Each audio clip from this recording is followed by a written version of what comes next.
भौगोलिक कारणे लिहा। ब्राझीलमध्ये उष्णकटिबंधीय वादळे कमी प्रमाणात होतात। उत्तर, ब्राझीलच्या किनारी भागात विषुववृत्ताजवळ सर्वसाधारणपणे तापमानात फारसा फरक पडत नाही। या प्रदेशात वाऱ्यांचे सातत्याने ऊर्ध्व दिशेने वाहन होते। या प्रदेशातील आंतर उष्णकटिबंधीय एकत्रीकरण विभाग क्षीण स्वरूपाचा असल्यामुळे आवर्त निर्माण होत नाहीत।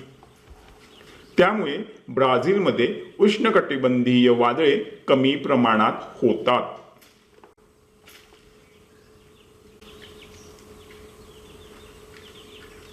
इथे आपला हा व्हिडिओ कंप्लीट झालेला आहे। तुम्ही आपल्या चॅनलला आठवणीने सबस्क्राइब करा, ह्या व्हिडिओला लाईक करा आणि ह्या व्हिडिओला तुमच्या मित्रमैत्रिणींसोबत शेअर करा।